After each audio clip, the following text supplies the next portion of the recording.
Dear students, आज के video में हम लोग बात करेंगे बहुत ही बर्निंग टॉपिक पे सारे स्टूडेंट्स के लिए जो यूजी कोर्सेज में पीजी कोर्सेज में एडमिशन चाह रहे हैं लखनऊ यूनिवर्सिटी में और उससे एफिलिएटेड डिफरेंट कॉलेजेस में। पिछले तमाम वीडियोस पे 4 महीने से जो वीडियोस हम लोग पोस्ट कर रहे हैं, पिछले 10 दिनों में मैंने ऐसा ऑब्जर्व करा है कि लगभग हर वीडियो पे कमेंट्स हैं और बच्चे केवल एक ही चीज पूछ रहे हैं कि सर लखनऊ यूनिवर्सिटी और उससे एफिलिएटेड कॉलेज में एंट्रेंस एग्जाम की जो टेंटेटिव डेट्स पहले अनाउंस करी गई थी, जो डेट्स लगभग लगभग पहले बताई गई थी, क्या उन डेट्स पे एंट्रेंस एग्जाम होगा? अगर एंट्रेंस एग्जाम होगा तो ऑफलाइन होगा या ऑनलाइन होगा या फिर अचानक से स्विच करके एडमिशन मेरिट बेस होगा? चलिए इन सारे इश्यूज पे हम लोग बात करते हैं और हम लोग देखते हैं कि वो कौन से फैक्टर हैं जो डिसाइड कर रहे हैं कि आपका एंट्रेंस एग्जाम की डेट वापस थोड़ा और आगे शिफ्ट हो सकती है या एंट्रेंस एग्जाम का जो अभी तक मोड चल रहा था, जो ऑफलाइन एग्जाम कराया जाता था, क्या ऑनलाइन होने की कितनी पॉसिबिलिटी है। देखते हैं इस पूरे एडमिशन प्रोसेस को कवर करने के लिए जो हायर एजुकेशन का ग्रुप होता है उसमें एमएचआरडी होता है, मिनिस्ट्री ऑफ हायर एजुकेशन। अगर हम बात करें एमएचआरडी की तरफ से रेगुलेशंस आए हैं, उसमें साफ साफ कहा गया है कि किसी भी लेवल पे इस तरीके का इंसिडेंट्स ना हो जहां पर मास असेंबलिंग हो, जहां पे बहुत सारे बच्चे एक साथ गैदर करें, क्योंकि कोरोना, अगर कोविड की बात करें तो कोविड वापस आउटब्रेक होता हुआ दिख रहा है बहुत सारी जगह। फिर एमएचआरडी के बाद अगर बात करें, हायर एजुकेशन के बाद अगर नीचे बात करें तो फिर स्टेट गवर्नमेंट अपने अपने स्टेट्स को देख के चलती हैं, तो वहां वो अपने लिहाज से डिसीजन लेती हैं कि किस डिस्ट्रिक्ट में कोविड की क्या करंट स्टेट है।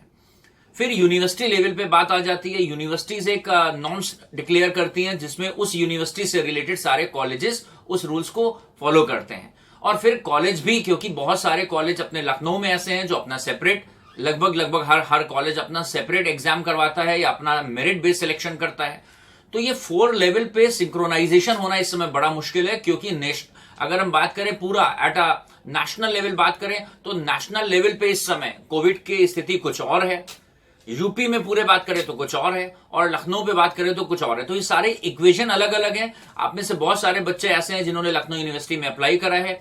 मैं डेटा आपको बता दूं कि पिछले हफ्ते तक जो न्यूज़पेपर दैनिक जागरण, अमर उजाला और हिंदुस्तान की जो रिपोर्ट है, वहां पर अगर देखा जाए तो पिछले साल के कंपैरिजन में लगभग लगभग 45% एप्लीकेशन सारे कोर्सेज के लिए लखनऊ यूनिवर्सिटी या उससे रिलेटेड कॉलेजेस में बढ़ गई हैं। क्योंकि बहुत सारे बच्चे ऐसे होते हैं जो लखनऊ से बाहर जाते हैं पढ़ने के लिए, जस्ट बिकॉज ऑफ कोविड-19 वो बाहर नहीं जा पा रहे हैं, माइग्रेट नहीं हो पा रहे, किसी रीजन से वो बाहर अपना मूव नहीं कर पा रहे हैं। तो उसके चलते यहां पर देखा गया है कि people they are bound to stay in Lucknow, वो लखनऊ में रहकर ही फिलहाल इस वाले ईयर से अपनी शुरुआत करेंगे। तो ये बहुत सारी चीजें ऐसी हो गई जब लखनऊ का बच्चा बाहर नहीं जा पा रहा है। दूसरी बात, लखनऊ यूनिवर्सिटी की अगर बात करें तो यहां आने वाले जो बच्चे होते हैं वो लखनऊ यूनिवर्सिटी के, लखनऊ के खुद के रहने वाले होते हैं। नियर बाई जो हमारे शहर हैं, डिस्ट्रिक्ट हैं, सीतापुर हो गया, शाहजहांपुर हो गया, गोरखपुर हो गया, ऐसे तमाम डिस्ट्रिक्ट है नियर बाई के जिसके बच्चे लखनऊ में आते हैं लखनऊ यूनिवर्सिटी या बहुत सारे कॉलेजेस में एडमिशन के लिए। तो वो सारे लोग बड़े परेशान हैं क्योंकि उनके पास बड़ी होप होती है, 12th में पढ़ रहे होते हैं, तो उनके दिमाग में होता है कि हम डीयू जाएंगे, हम लखनऊ जाएंगे, हम बनारस जाएंगे, तो वो भी मूव नहीं कर पा रहे हैं और उनका डाउट होना भी बड़ा एक वाजिब सी बात है। तो अभी हमारे पास जो रिपोर्ट्स हैं हम उसके बेस पे बात कर रहे हैं। आपको जरूर हम बता दें कि मुझे ऐसा पर्सनली लग रहा है कि अगले 4-5 दिनों के अंदर कोई कॉन्क्रीट जो स्टेटमेंट है वो यूनिवर्सिटी या कॉलेज एडमिनिस्ट्रेशन की तरफ से जरूर जरूर आ जाएगा, आप देखेंगे। क्योंकि लखनऊ यूनिवर्सिटी की जो अप्लाई करने की डेट है, जब वो एक्सटेंड हुई तो उसको करा गया 31 जुलाई। आज जब अभी ये वीडियो शूट हो रहा है तो इस समय आज हम बात कर रहे हैं 28 जुलाई की इवनिंग में बैठे हैं। इसका मतलब है 3 दिन, 29th, 30th और 31st पे अगर हम पहुंचेंगे तो लखनऊ यूनिवर्सिटी के ऑनलाइन अप्लाई करने की डेट ऑफिशियली ओवर हो जाएगी। तो इसका मतलब एक ये भी देखा जाता है कि आमतौर पे जब भी एप्लीकेशन ओवर होती है उसके बाद 7-8 दिनों में, 10 दिनों के अंदर एंट्रेंस एग्जाम शुरू हो जाते हैं। तो सभी बाकी कॉलेजेस की बात करें, अगर नेशनल कॉलेज की बात करें तो वहां भी मोस्टली कोर्सेज में अप्लाई करने के लिए लास्ट डेट 1 अगस्त है। हम लोग पुराने वीडियोस में बहुत बार डिस्कस कर चुके हैं। बहुत सारे में कुछ 2-4-5 तारीख के आसपास तक उनके एंट्रेंस शुरू हो रहे हैं। तो बहुत सारे कोर्सेज के एंट्रेंस एग्जाम 5 तारीख से नेशनल पीजी में शुरू हो रहे हैं। तो अभी देखा जाए तो लगभग 1 हफ्ते के अंदर अंदर ये सारी चीजें शुरू हो जानी चाहिए। दूसरी बात है ये जो करंट स्टेट हमको दिख रहा है, कोविड वापस थोड़ा सा बाउंस बैक करा है, तो उन चीजों को देखते हुए जो फिजिबिलिटी है, जो प्रैक्टिकल सिनेरियो है, वो पहला ये दिखता है।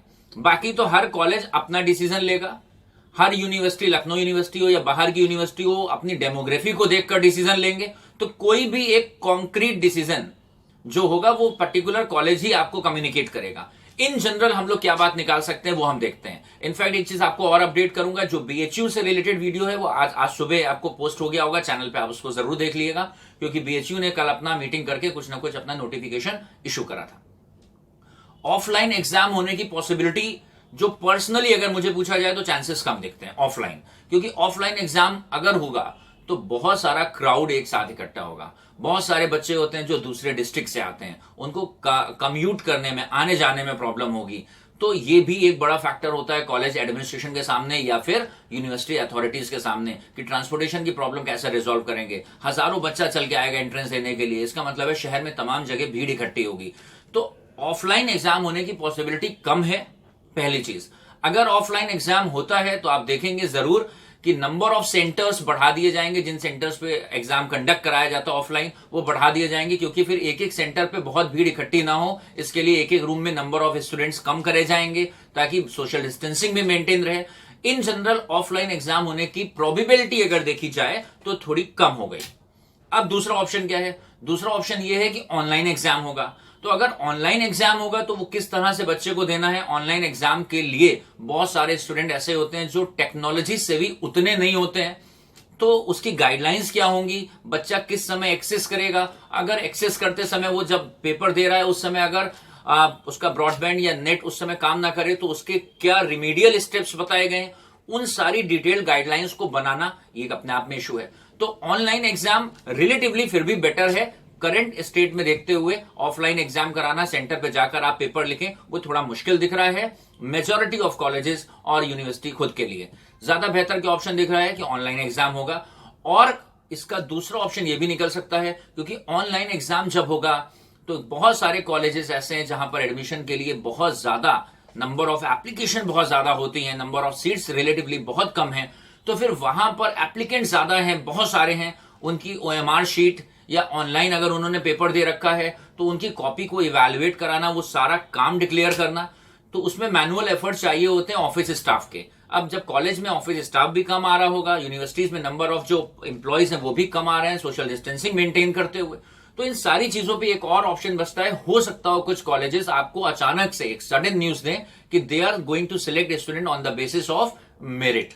तो तीसरा ऑप्शन ये हो सकता है कि कुछ कॉलेजेस जो या यूनिवर्सिटीज में भी ऐसा हो कि हो सकता हो ये भी एक बात पाइपलाइन में जरूर होगी कि अगर एंट्रेंस नहीं कंडक्ट करा पाए फ्रॉम ईदर मोड्स, ऑफलाइन और ऑनलाइन दोनों मोड नहीं हो पाए, तो हो सकता हो मेरिट बेस पे एडमिशन लिया जाए। आपको 3-4 दिनों के अंदर मेरा पर्सनल एक असेसमेंट ये है कि विद इन अ वीक आपको एग्जैक्ट एक एक कॉलेज एक एक सेंटर का आपको नोटिफिकेशन पता चलना शुरू हो जाएगा। आप चैनल पे जुड़े हुए हैं तो हमसे जितना हो सकेगा हम आपको अवेयर करते रहेंगे। अदरवाइज डायरेक्टली आप लोग कोई ना कोई न्यूज़पेपर ले ले, जो लीडिंग न्यूज़पेपर है, दैनिक जागरण हो गया, अमर उजाला हो गया, हिंदुस्तान, इनका ई वर्जन आता है न्यूज़पेपर का, आप उसको ई पेपर सब्सक्राइब कर लें तो आपको लगातार उनके एजुकेशन विंग पे या जो भी ट्यूटोरियल्स आ रहे हैं वो सारी चीजें आपको अपडेट होती रहेंगी कि कहां कहां से कौन सी इंफॉर्मेशन लेनी है। आप बस अवेयर हैं, ये ध्यान रखें कि कोई भी कट ऑफ आती है, कोई भी डेट आती है तो उस डेट पे आपको अवेयर रहना है। एक और आपको जनरल टिप बता दें कि बहुत सारे बच्चे, जो हमेशा मैं वीडियो में बताता आया हूं, बहुत सारे बच्चे गड़बड़ ये करते हैं कि वो किसी कॉलेज में एडमिशन लेना है, उनको बीकॉम में लेने का मन है, बीकॉम ऑनर्स में लेने का मन है या बीबीए में लेने का मन है, तो बस एक ही फॉर्म फिल करते हैं। और आप देखेंगे मे भी आप बहुत अच्छे एफर्ट कर रहे हैं, आपने एंट्रेंस की तैयारी बहुत अच्छी करी है, आपका परसेंटाइल बहुत अच्छा है, लेकिन कहने का सेंस है कि सपोज अगर किसी बच्चे का परसेंटाइल 93 और उसको लग रहा है कि मेरा परसेंटाइल एक अच्छा परसेंटेज है, तो किसी का 94, 95, 96 भी हो सकता है। किसी का लग रहा है मेरा परसेंटेज 78 है और शायद वो इस कॉलेज के लिए ठीक है, लेकिन हो सकता हो आपका 78 है, किसी का 79, 80 भी हो सकता है। तो आप ठीक हो सकते हैं, लेकिन हो सकता हो कोई रिजल्ट में या एंट्रेंस वाले दिन आपसे बेहतर परफॉर्मेंस दे दे। तो आपके पास एक ऑप्शन होना चाहिए। वो ऑप्शन ये है कि किसी भी कॉलेज में जहां भी आप जाना चाहते हैं, आप देखें, उसको सर्च करें उसके ऑनलाइन पोर्टल पे, उसकी वेबसाइट पे, कि जितने उसके पास कोर्सेज हैं, अगर आप कॉमर्स के स्टूडेंट हैं तो आप बीकॉम ऑनर्स, बीबीए, 3-4 फॉर्म जरूर फिल कर दें।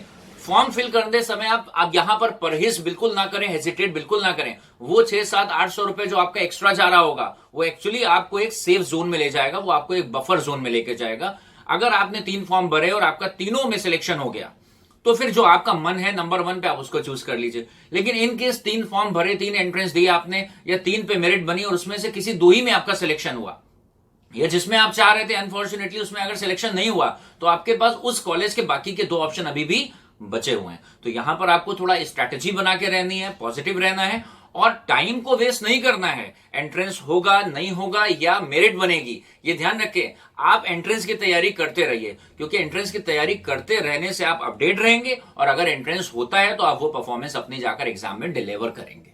तो आज के वीडियो के लिए इतना ही रखते हैं, बाकी और कोई नोटिफिकेशन होगा तो जरूर हम आपको कन्वे करेंगे। Thank you for watching this video. Stay safe, stay healthy.